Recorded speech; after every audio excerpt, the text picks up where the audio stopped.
Hello friends, this is Himanshu Ranjan. Today I came up with one of the important video for all of you. First of all, I will tell you that I have already discussed the first part of this question paper. So if you didn't see, so अब पहला part जाकर देखो. Today I am going to discuss with you ONGC previous year question paper को आज हम आगे का जो भी क्वेश्चन है वो हम डिस्कस करने वाले. In the first class I have already discussed with you from the question number 1 to question number 31 I have already discussed. So आप वो वीडियो देख लो और उसके आगे का आज हम डिस्कस करने वाले हैं. ठीक है, अभी तक हमने ओएनजीसी से रिलेटेड और भी इंपॉर्टेंट वीडियोस मैंने डाल चुका है अपने यूट्यूब चैनल पे. So if you didn't see, so please check my playlist of my YouTube channel. You will get that videos from there. I have already discussed with you कि जैसे कि जो भी ओएनजीसी का जो प्रीवियस जो भी एग्जामिनेशंस हुए थे तो उसमें कितना कट ऑफ गया था. सो वो वीडियो अगर अपन नहीं देखे हो तो वो वीडियो देखो जाकर के. इसके साथ साथ हम आपके साथ और भी डिस्कस किए थे कि जो भी ओएनजीसी का प्रीवियस पेपर वो तो डिस्कस कर दिए. इसके साथ साथ जो ओएनजीसी ने जो आप लोगों के लिए जो ऑफिशियल सिलेबस दिया है वो भी ऑलरेडी डिस्कस किया हुआ है यूट्यूब पे, वो भी आपको मिल जाएगा. I have already discuss with you all this things. Today I am going to discuss with you ONGC का क्वेश्चन पेपर, प्रीवियस ईयर का क्वेश्चन पेपर जो भी प्रीवियस इन लोगों का एग्जामिनेशन हुआ था उसका क्वेश्चन पेपर डिस्कस करने वाले. उसका आज हम सेकंड क्लास आज हम लेने वाले हैं, सेकंड पार्ट आज हम डिस्कस करने वाले हैं ओएनजीसी का क्वेश्चन पेपर का. ओके, सो मैं बता दूं कि आप लोगों के लिए मैंने ऑलरेडी कोर्सेस लॉन्च कर दिया है, तो आप कोर्सेस परचेस कर सकते हो. हम जो आपको कोर्सेस जो लॉन्च किया उसमें मैं आपको 5000 प्लस एमसीक्यूज जो दे रहा हूं वो आपको सब्जेक्ट वाइज रहेगा, इसके साथ साथ चैप्टर वाइज रहेगा. जैसे डीटी है, इनकम टैक्स है, तो इनकम टैक्स का भी चैप्टर वाइज रहेगा. जीएसटी है तो चैप्टर वाइज रहेगा. सो एवरीथिंग, एवरी जो भी सब्जेक्ट है सब्जेक्ट के बाद सब्जेक्ट रहेगा, फिर उसके बाद हर एक सब्जेक्ट का चैप्टर वाइज करके रहेगा. तो 5000 एमसीक्यू वो रहेगा. इसके साथ साथ हम आपको 31 प्रीवियस ईयर का पीएसयू क्वेश्चन पेपर दे रहे हैं. तो 31 प्रीवियस ईयर का जो पीएसयू का क्वेश्चन पेपर, जैसे कि 31 प्रीवियस ईयर का क्वेश्चन पेपर में आ जाएगा आपका ये ओएनजीसी का पेपर रहेगा, आपका बीएचईएल का रहेगा, आपका कोल इंडिया लिमिटेड का रहेगा. सो बहुत सारे जो भी पीएसयू का एग्जामिनेशन हुए हैं तो 31 प्रीवियस ईयर का पीएसयू का क्वेश्चन पेपर भी हम आपको दे रहे हैं. टोटल अगर मिला दिया जाए 5000 वो एमसीक्यू और इसमें 4000 से ऊपर ही है, तो मैं 9000 आपको एमसीक्यू बनने वाला है. यहाँ पे आपको 9000 से प्लस ही रहेगा, 9000 10000 एमसीक्यू आपको मिलने वाला है. तो 9000 प्लस एमसीक्यू रहने वाला है. वो आपको कितना मिल रहा है? मात्र 500 रुपीज. मात्र 500 रुपीज में आप इसको परचेस कर सकते हो. आप इसको कैसे परचेस कर सकते हो? आप मेरे वेबसाइट पे विजिट करिए www.himanshuranjanclasses.in. Link is given in description box of this video. Okay, एक और इंपॉर्टेंट थिंग आप लोगों के लिए, आप मेरा टेलीग्राम ज्वाइन कर लो. इस वीडियो के डिस्क्रिप्शन में चाहिए मेरा टेलीग्राम का लिंक मिलेगा, टेलीग्राम ज्वाइन कर लो. वहां पे आपको हमेशा इंपॉर्टेंट अपडेट मिलते रहता है और भी वहां पे जो भी इंपॉर्टेंट थिंग्स होता है वो सबसे पहले बताया जाता है. तो वो टेलीग्राम भी ज्वाइन कर लो. ठीक है, इस वीडियो के डिस्क्रिप्शन में लिंक दिया हुआ है. ठीक है, एक चीज और, बहुत सारे कैंडिडेट क्या होते हैं कि उनको सिर्फ प्रीवियस ईयर का क्वेश्चन पेपर ही चाहिए ओएनजीसी का. तो अगर आपको सिर्फ प्रीवियस ईयर का सिर्फ क्वेश्चन पेपर चाहिए तो वो आपको मात्र 51 रुपीज में मिल जाएगा. आपको एबी वेबसाइट से मिल जाएगा, himanshuranjanclasses.in से. ठीक है, बहुत सारे कैंडिडेट ऐसे हैं जिनको नोट्स भी चाहिए, पीएसयू का प्रीवियस ईयर का पेपर भी चाहिए और एमसीक्यूज भी चाहिए. तो एक कॉम्बो पैक मैं निकाला हूं आप लोगों के लिए जिसमें आपको एमसीक्यूज भी मिलेगा. जैसे कि जो भी एमसीक्यूज है वो आपको एमसीक्यूज भी मिलेगा. इसके साथ साथ जो पीएसयू का जो पेपर है 31 प्रीवियस ईयर क्वेश्चन पेपर मिलेगा. इसके साथ साथ नोट्स मतलब कि जो भी आपका सिलेबस में जितना भी आपका पूछा जाएगा, जितना भी सिलेबस में आपको फाइनेंस एंड अकाउंट्स जितना भी पूछा जाएगा, everything are covered under that notes. Okay, तो वो आपको मात्र 800 में मिल रहा है, मात्र 800 में. तो कॉम्बो पैक आपको मात्र 800 में, जिसमें आपको एमसीक्यू, पीएसयू का प्रीवियस ईयर का क्वेश्चन पेपर रहेगा, इसके साथ साथ नोट्स रहेगा. तो वो आपको मात्र 800 में मिलेगा. ओके, और आपको सिर्फ एमसीक्यू परचेस करना है जिसमें कि आपको 5000 प्लस एमसीक्यू जो कि सब्जेक्ट में चैप्टर वाइज रहेगा. इसके साथ साथ 31 प्रीवियस ईयर का पीएसयू का क्वेश्चन पेपर रहेगा. तो टोटल 9000 एमसीक्यू से हो गया. तो ये आपको मात्र 500 मिलेगा. आपको जो अच्छा लगता है वो आप परचेस कर सकते हो. आप मेरा वेबसाइट पे विजिट करिए www.himanshuranjanclasses.in. Link is given in description box of this video. Okay, चलिए आज आगे का डिस्कशन स्टार्ट करते हैं. अभी तक हम लोग ने डिस्कस कर लिया था 31 क्वेश्चंस तक। ओके, आप मेरा टेलीग्राम जरूर ज्वाइन कर लो, वहां से आपको इंपॉर्टेंट अपडेट हमेशा मिलता रहेगा मेरे क्लासेस से रिलेटेड। ओके,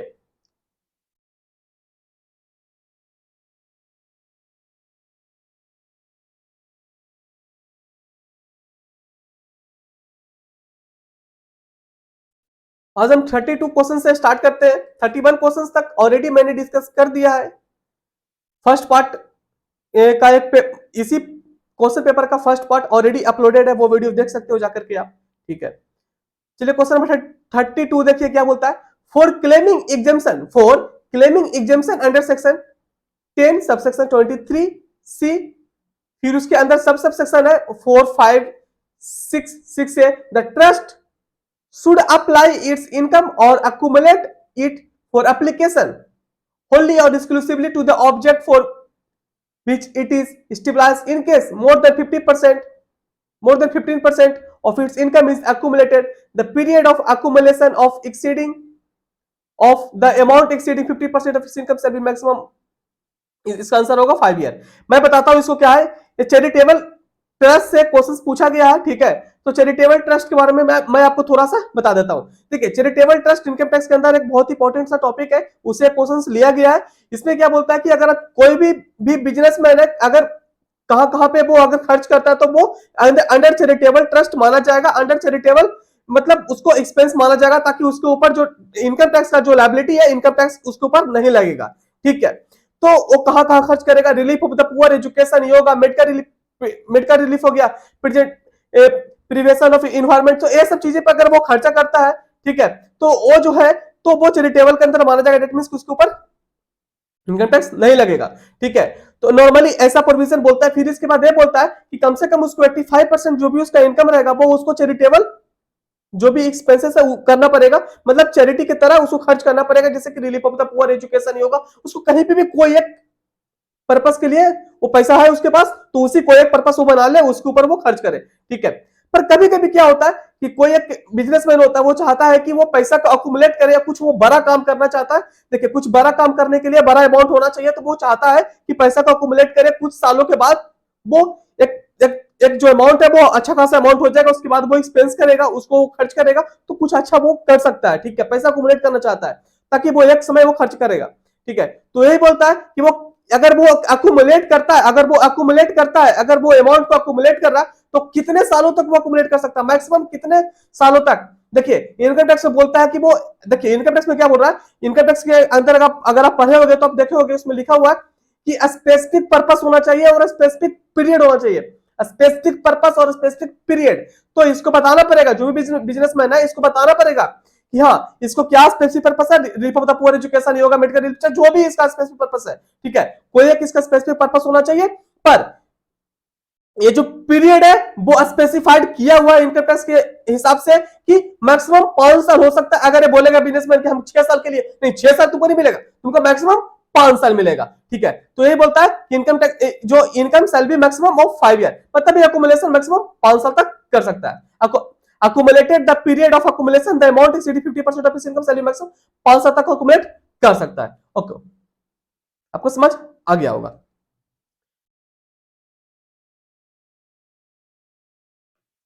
क्वेश्चन नंबर 33 देखिए क्या बोलता है। Which of the following statement is correct, इसमें से कौन सा स्टेटमेंट है जो कि करेक्ट है? तो Turquand rule is related to doctrine of indoor management. Turquand rule is related to doctrine of indoor management. मैं आपको इसका केस लॉ बताता हूं कि क्या था। ठीक है, एक केस लॉ था Royal British Bank versus Turquand, TURQUAND। Okay, एक केस लॉ था, Royal British Bank versus Turquand का एक केस लॉ था। ये क्या था मैं बताता हूं। जैसे क्या हुआ था कि जैसे देखिए, नॉर्मली क्या होता है कि एक कंपनी का एमओयू होता है, मेमोरेंडम ऑफ एसोसिएशन होता है, और आर्टिकल ऑफ एसोसिएशन होता है। ठीक है, नॉर्मली एक कंपनी का एमओयू होता है, एओए होता है। तो जो भी आउटसाइडर जो कंपनी में इन्वेस्ट करते हैं, तो उनका रिस्पॉन्सिबिलिटी होता है, आउटसाइडर का रिस्पॉन्सिबिलिटी होता है कि वो कंपनी का एमओए और एओए पढ़ ले, तभी जाकर के वो इन्वेस्टमेंट करे। ठीक है, नॉर्मली ऐसा रिस्पॉन्सिबिलिटी होता है। ठीक है, तो इस केस लॉ के अंदर क्या हुआ था मैं बताता हूं। इन लोगों का जो एमओए और एओ में ऐसा कुछ स्पेसिफाइड नहीं था कि इन लोग कितना बॉन्ड इश्यू कर सकते हैं। कुछ भी ऐसा स्पेसिफाइड अमाउंट लिखा नहीं था, पर इन लोगों ने क्या किया, इतना सारा बॉन्ड इन लोगों ने इश्यू कर दिया कि मतलब अगर देखा जाए इन लोगों के हिसाब से तो इतना इश्यू नहीं करना चाहिए था। ठीक है, ये लोगों ने बहुत ज्यादा बॉन्ड इश्यू कर दिया, और आउटसाइडर को क्या पता था, आउटसाइडर को थोड़ा ना पता था कि ये लोग इश्यू कर सकता है कि नहीं कर सकता। आउटसाइडर ने इन्वेस्ट कर दिया, और जब आउटसाइडर ने इन्वेस्ट कर दिया तो इन लोग का जो बीओडी है, इन लोग का जो बोर्ड ऑफ डायरेक्टर है, जब गया अप्रूवल मांगने, किससे गया अप्रूवल मांगने, अपने शेयर होल्डर से अप्रूवल मांगने गया, तो शेयर होल्डर ने अप्रूवल ही नहीं दिया। तो जब शेयर होल्डर ने अप्रूवल ही नहीं दिया तो फिर आउटसाइडर को तो वो मिलेगा नहीं बॉन्ड। ठीक है, तो आउटसाइडर का तो पैसा लग चुका है कंपनी में, तो फिर इसका कोर्ट का जब जजमेंट आया, तो कोर्ट का जजमेंट में जब ये डिसीजन लिया गया कि जिसने पैसा इन्वेस्ट किया था इस कंपनी में, तो वो कंपनी का रिस्पॉन्सिबिलिटी है, कंपनी का रिस्पॉन्सिबिलिटी है कि सारे आउटसाइडर को पैसा वापस करे। तो ये जो डॉक्ट्रिन ऑफ इंडोर मैनेजमेंट के अंदर जो केस लॉ था कि किसका फेवर कर रहा है, ये फेवर कर रहा था आउटसाइडर के लिए। ये किसको फेवर कर रहा था, फेवर कर रहा है आउटसाइडर के लिए। एक ऐसा ही आप पढ़े होंगे doctrine of constructive notice, doctrine of constructive notice. Doctrine of constructive notice में क्या होता है ना, मैं आपको एक्स्ट्रा बताता चल रहा हूं, क्योंकि देखिए क्वेश्चन कुछ भी बन सकता है। इस एग्जाम में आया था डॉक्ट्रिन ऑफ इंडोर मैनेजमेंट, हो सकता है अगले एग्जामिनेशन में डॉक्ट्रिन ऑफ कंस्ट्रक्टिव नोटिस, कुछ भी आ सकता है ना, एग्जामिनेशन में कुछ भी आ सकता है। सो अगर किसी भी कंसेप्ट से रिलेटेड अगर क्वेश्चंस आ रहे हैं, तो आप उससे रिलेटेड जो भी कंसेप्ट है उसको आप इजीली गो थ्रू करो, क्योंकि अपकमिंग एग्जामिनेशन में कुछ ही पूछा जा सकता है। ठीक है, तीसरी में बताया तो आपको डॉक्ट्रिन ऑफ कंस्ट्रक्टिव नोटिस क्या होता है। डॉक्ट्रिन ऑफ कंस्ट्रक्टिव नोटिस में बोला जाता है कि ऐसा माना जाता है कि जो भी आउटसाइडर है अगर कंपनी में इन्वेस्ट कर रहा है, तो ऐसा मान लेता है कंपनी, ऐसा प्रिज्यूम कर लेता है कंपनी कि जो भी आउटसाइडर है कंपनी में खर्चा कर रहा है ना, मानते हैं कि तुम कंपनी का एओ पढ़ के आए हो, memorandum of association, article of association पढ़ के आए हो। ठीक है, अगर तुमने पढ़ा नहीं, ऐसे अपनी बिना मर्जी के तुम अपने ही मतलब जो मन किया तुम इन्वेस्ट कर दिया, तो तुम्हारा रिस्पॉन्सिबिलिटी है, कंपनी का रिस्पॉन्सिबिलिटी नहीं है। ठीक है, तो अगर डॉक्ट्रिन ऑफ कंस्ट्रक्टिव नोटिस के हिसाब से देखा जाए, तो इसमें अगर फेवर कर रहा, तो किसको फेवर कर रहा, डॉक्ट्रिन ऑफ कंस्ट्रक्टिव नोटिस के हिसाब से देखा जाए तो फेवर करता है कंपनी को, और डॉक्ट्रिन ऑफ इंडोर मैनेजमेंट में किसको फेवर करता है, आउटसाइडर को। ठीक है, तो आपको समझ आ गया होगा। चलिए आगे देखते हैं।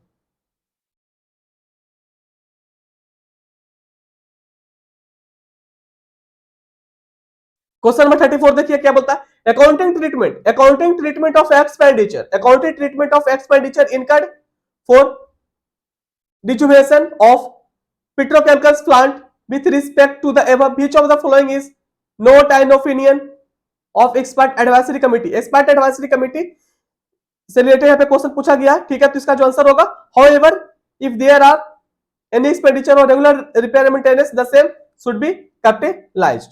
ओके, क्वेश्चन नंबर 35 देखिए क्या बोलता है, which of the following statement is incorrect। इसमें से कौन सा है जो गलत है। ठीक है, तो पहले हम लोग अगर गलत पूछा तो हम लोग जो जो सही ऑप्शन है वो आप याद कर लीजिए। क्या बोलता है, IFRS is principle based high quality standard applicable across globe. Obvious बात है, आईएफआरएस सभी पूरा ग्लोब के ऊपर एप्लीकेबल है, उसके बाद तो इंडिया में इंडिया से आया ना।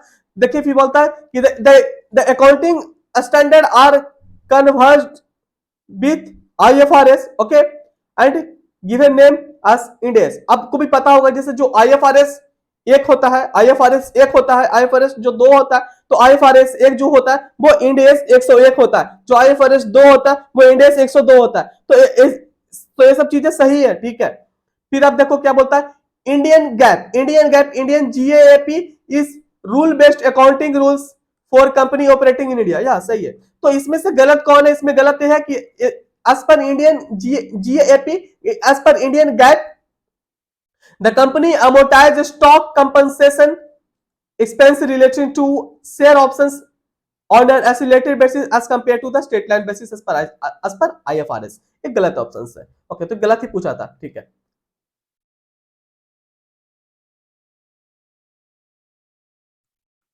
क्वेश्चन नंबर 36 देखिए क्या बोलता है, with respect to cost accounting standard on treatment of revenue in cost statement CS24 which of the following statement is incorrect। इसमें से गलत कौन है। कभी भी आप थोड़ा भी अगर आप कॉस्ट अकाउंटिंग स्टैंडर्ड पढ़े होगे, सीएएस पढ़े होगे, कॉस्ट अकाउंटिंग स्टैंडर्ड पढ़े होगे, तो आप देखते होगे ये सब लाइन लिखा रहता है, आपने एक नजर भी देखा होगा, तो आप आपको ये सब दिखा होगा, ठीक है। The objective of standard is to bring informative and consistency, obvious बात है, हर चीज में लिखा रहता है, ठीक है। मतलब कॉस्ट अकाउंटिंग स्टैंडर्ड पढ़े होगे तभी देखे होगे, ठीक है, हर चीज में नहीं, कॉस्ट अकाउंटिंग स्टैंडर्ड पढ़ोगे तभी देखोगे, ठीक है, सब चीजें लिखा रहता है, ठीक है। उसके बाद क्या है, the standard deal with the principle and method of classification, ये भी लिखा रहता है उसमें, the standard shall be apply to the cost statement. ये सब चीजें सही है, मैं इसलिए बोल रहा हूँ कि अब अगर आपने एक झलक भी देखा होगा तो ये सब चीजें आपको पता होगा, ठीक है। तो इसमें क्या है, इसमें पूछा था कि with respect to cost accounting standard on treatment of revenue in cost statement CS24 which of the following wrong, इसमें रॉन्ग कौन है, CS24 के हिसाब से रॉन्ग कौन इसमें, product with relatively low value produced incidentally in the manufacturing of the product और services are regarded as intermediate products.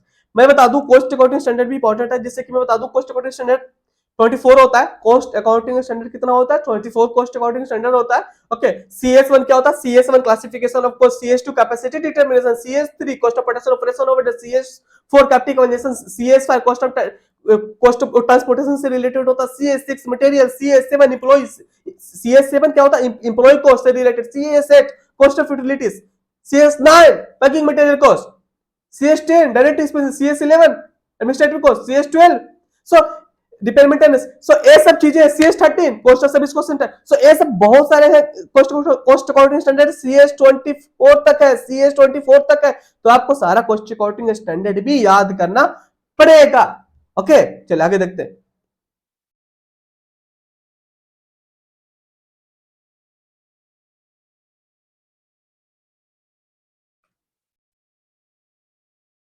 Question number 37 देखिए, with respect to Ind AS 106, as per Ind AS 106 exploration for and evaluation of mineral resources, which of the following are example of expenditure that might be included in the initial measurement of exploration and evaluation of asset, सभी इसके अंदर आ जाता है, ठीक है, that might be included, ठीक है। तो कौन कौन आ जाएगा, acquisition of right to explore,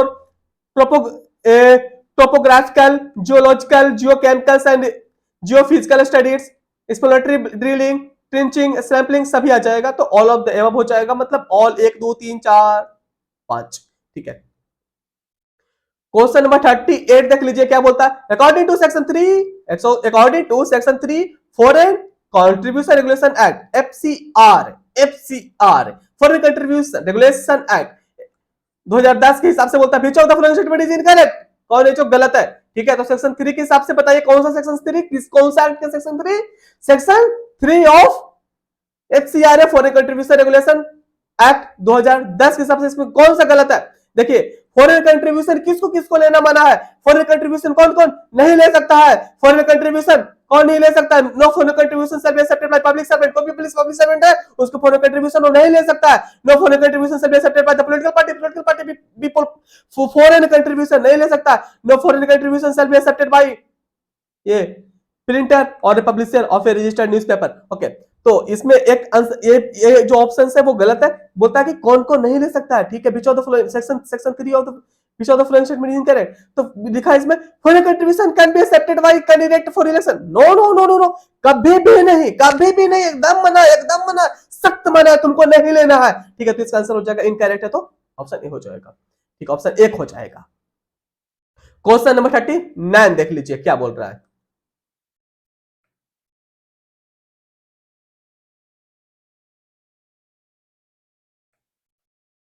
which of the following statement is incorrect, इसमें भी इनकरेक्ट बोला है कि कौन सा गलत है, cost accounts are concerned with external transaction, ऐसा कुछ भी नहीं है, कॉस्ट अकाउंट एक्सटर्नल ट्रांजैक्शन से क्या करेगा, transaction between businessman and third party से और बिजनेसमैन से क्या करेगा, इंटरनल होता है ना नॉर्मली, ऑब्वियस बात है। कॉस्ट जो भी स्टैंडर्ड है वो भी आप देखते हो कि कॉस्ट अकाउंटिंग स्टैंडर्ड से भी आप जब भी आप थोड़ा भी पढ़े होगे तो देखते हो कि जो भी इंटरनल जो भी कॉस्ट है उसको कितना मिनिमाइज किया जा सकता है, कॉस्ट इसलिए कॉस्टिंग तो किया जाता है कि मिनिमाइज कैसे कॉस्ट करें। क्वेश्चन नंबर 40 देखिए क्या बोलता है, 40 quantity of inventory and man power budget are regarded as physical budget, okay. Question number 41, question 41 देख लीजिए, यहाँ पे पेनल्टी से रिलेटेड क्वेश्चन पूछा है। तो अगर यहाँ पे पेनल्टी से क्वेश्चन पूछा है तो आप एक्सपेक्ट कर सकते हो कि इस बार भी क्वेश्चन इसी तरह का देखने को मिल सकता है। और मैंने जो आपके लिए बनाया है एमसीक्यूज वो बिल्कुल परफेक्ट है आप लोग का एग्जामिनेशन के पॉइंट ऑफ व्यू से। आई हैव कवर्ड एवरीथिंग, आपका जो सिलेबस का है मैं सब कुछ उसमें कवरेज किया हूँ, ठीक है। With respect to the provision of section 15HA of the security and exchange board of India act 1992 relating to penalty for fraudulent and unfair trade practice, which of the following statement is correct? देखिए penalty से related questions पूछा है तो penalty देख करके जाइएगा, penalty से भी क्वेश्चंस आ सकता है। Okay, if any person indulge in fraudulent and unfair trade practices relating to securities, he shall be liable to a penalty which shall not be less than 5 lakh rupees but which may extend to 25 crore rupees or 3 times the amount of profit made out of the practices whichever is higher. Okay, so penalty से related questions है तो हो सकता है इस बार भी आ सकता है, ठीक है। तो पेनल्टी भी देख लीजिएगा, ओके देख लीजिएगा। आगे देख लीजिए क्वेश्चन नंबर 42 क्या बोलता है? As per section 39 of the company act 2013, application money must be at least 5%, 5 must be at least हाँ 5% of the nominal value of shares. Okay, ये बहुत इजी सा क्वेश्चन था। देखिए इजी किन के लिए? जिनको आता है उनके लिए इजी है, जिनको नहीं आता उनके लिए हार्ड होता है। क्वेश्चन सही होता है एमसीक्यू में तो यही है, जिसको आता है उसके लिए इजी, जिसको नहीं आता है उसके लिए हार्ड। तो सब कुछ आना है तो पढ़ाई करना पड़ेगा अच्छा से, क्योंकि इसका एग्जामिनेशन बहुत ही जल्द होने वाला है। तो आप लोगों के लिए ऑलरेडी कोर्स लॉन्च किया हुआ है, तो आपको जो भी परचेस करना जल्दी परचेस करिए ना, start preparing for your examinations. Okay, question number 43 देख लीजिए। क्वेश्चन नंबर 43 क्या बोलता है? Which of the following statement is incorrect? इसमें से गलत कौन है? गलत पूछ रहा है, गलत गलत, इसमें से गलत पूछ रहा है, देख लीजिए इसमें से गलत पूछ रहा है, आप देख लो, आप देखो इसमें से। तो पहले आप ये देख लो कि सही सही में कौन कौन है। ओके, यहाँ पे आप देखो यहाँ पे कि TDS tax deducted at source shall be deposited with government treasury with in the stipulated time. सही है। Tax shall not be deducted, tax shall not be deducted if taxable salary is less than basic exemption. अरे basic exemption limit से कम रहेगा तो काहे कि TDS काटेगा। Okay, the rate of TDS on payment from employee provident fund is 10%। सही है। तो इसमें गलत कौन है? गलत है the pair will issue A certificate form 15 और 15A टू द पेई, गलत है, ठीक है। क्वेश्चन नंबर 44 देख लीजिए क्या बोलता है? According to cost auditing standard. आपको बता दूं कि देखिए कॉस्ट अकाउंटिंग में कॉस्ट अकाउंटिंग स्टैंडर्ड भी होते हैं, इसके साथ साथ कॉस्ट ऑडिटिंग स्टैंडर्ड भी होते हैं। जैसे कि आप अकाउंटेंसी में पढ़े होंगे, अकाउंटिंग स्टैंडर्ड भी पढ़ते होंगे आप, इसके साथ साथ आप क्या भी पढ़ते हैं? स्टैंडर्ड और ऑडिटिंग पढ़ते हैं ना। इसी तरह से कॉस्ट अकाउंटिंग में भी कॉस्ट अकाउंटिंग स्टैंडर्ड होता है और कॉस्ट ऑडिटिंग स्टैंडर्ड होता है। ओके, चलिए देखिए यहाँ पे क्वेश्चन नंबर 44 देखिए क्या बोलता है। क्वेश्चन नंबर 44 बोल रहा है according to cost auditing standard on planning and audit of cost statement. देखिए जो कॉस्ट ऑडिटिंग स्टैंडर्ड है ना वो 4 है। 4 कॉस्ट ऑडिटिंग स्टैंडर्ड है।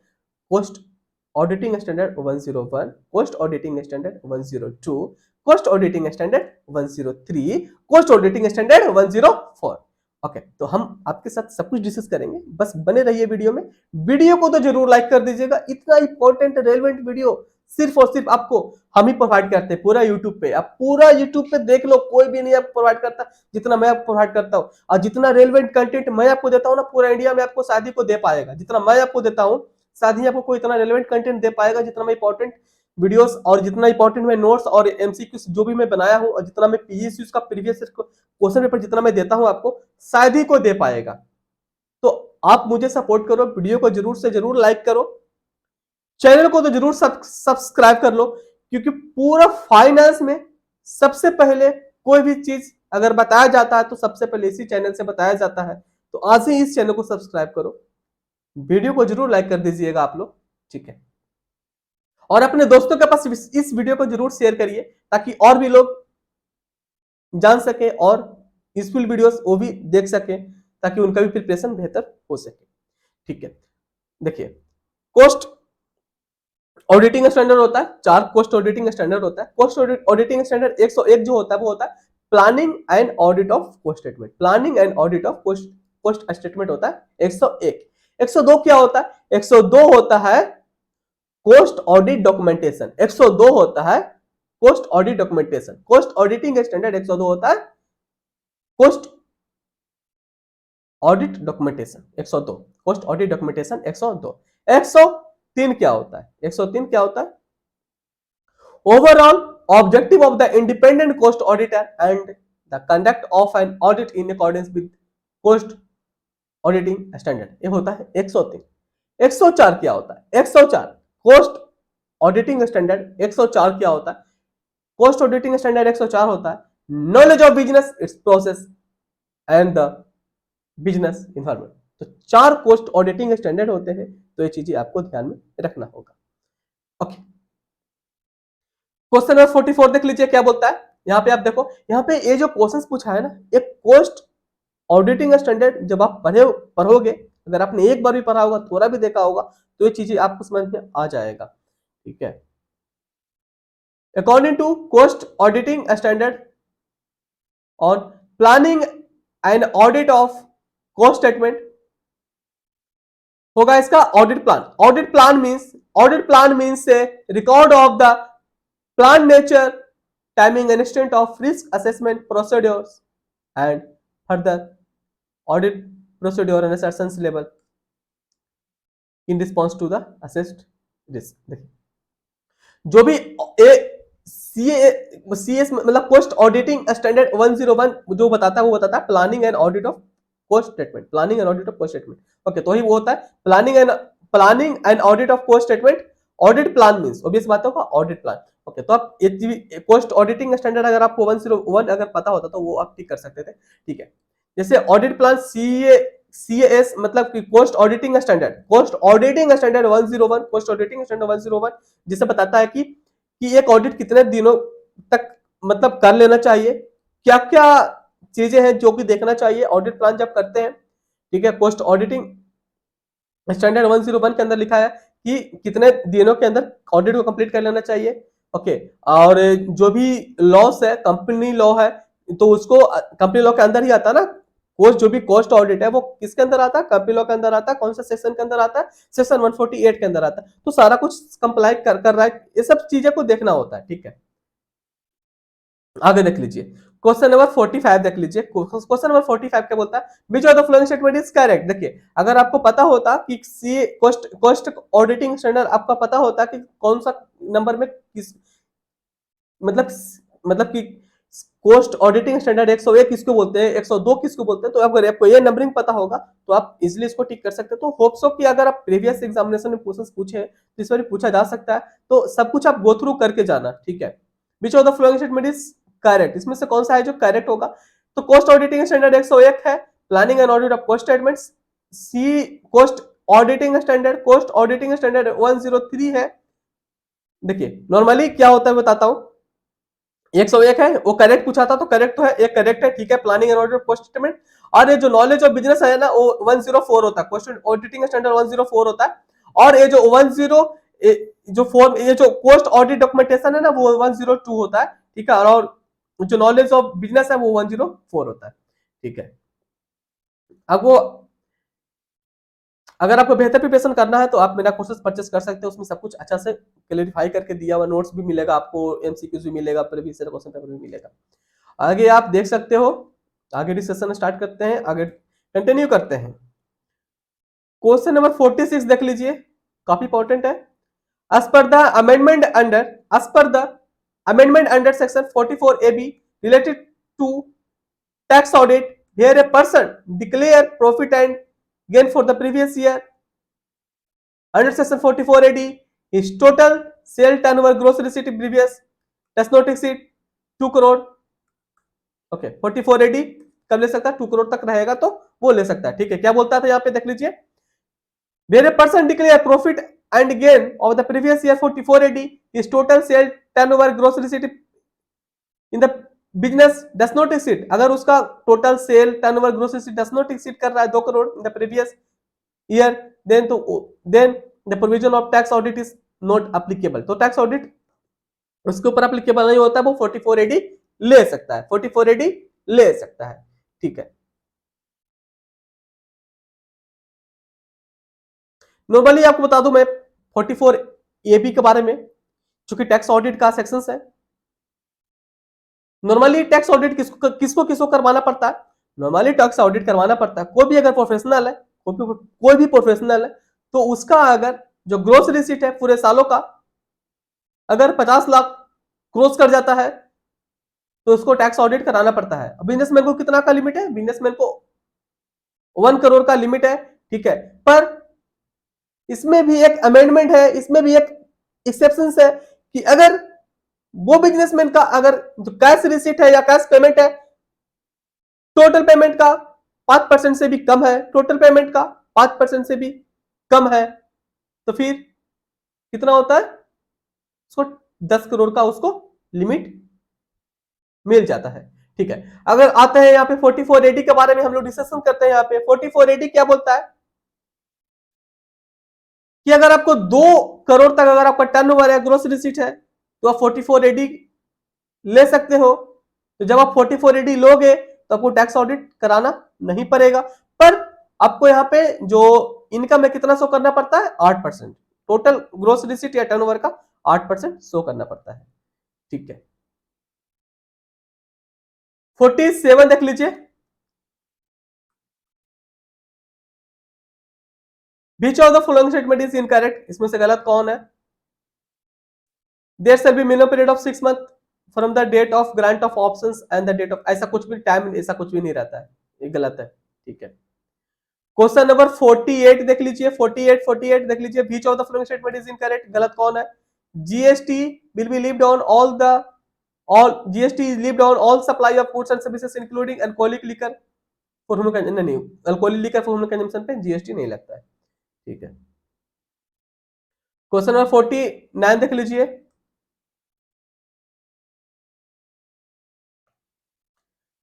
The Employee Provident Fund Act is now applicable to employee drawing pay not exceeding 50,000 per month. Okay. Question number 50 देख लीजिए क्या बोलता है। क्वेश्चन नंबर 50 देख लीजिए, as per dash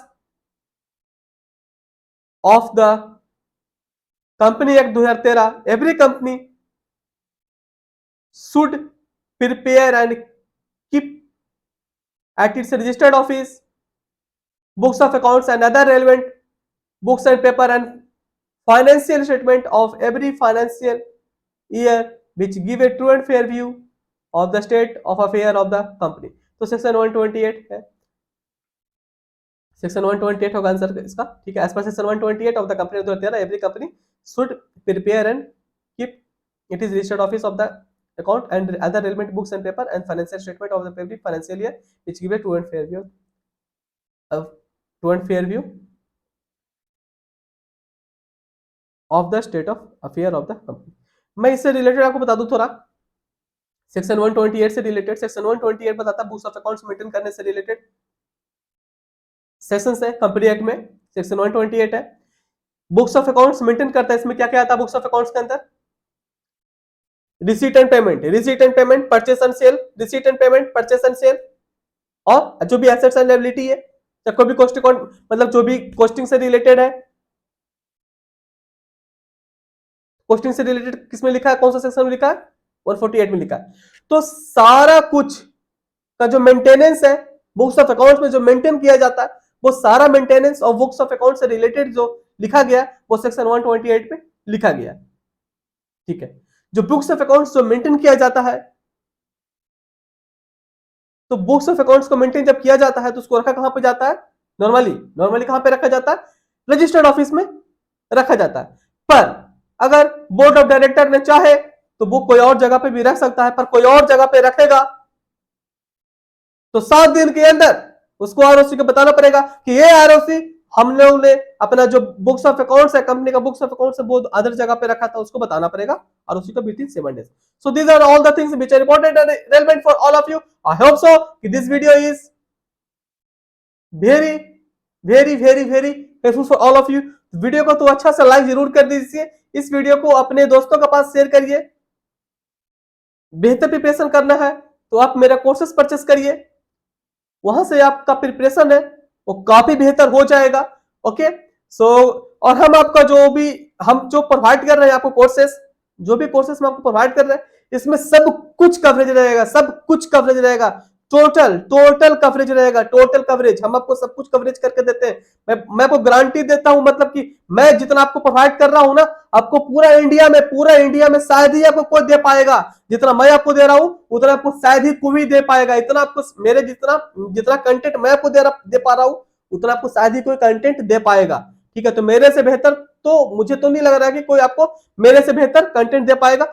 मतलब मैं जितना आपको प्रोवाइड कर रहा हूं वो बेस्ट कंटेंट है, बेस्ट क्वालिटी है, और इतना ज्यादा कंटेंट मैं आपको दे रहा हूं, वो भी आपको एक नॉमिनल सा फीस में। तो आपका रिस्पॉन्सिबिलिटी है, बेहतर प्रिपरेशन करिए। ठीक है, ये जो एमसीक्यू है वो आपको काफी हेल्प करेगा आपका प्रिपरेशन में, तो आप इस एमसीक्यू से प्रिपरेशन करिए। ठीक है, ओके सो थैंक यू।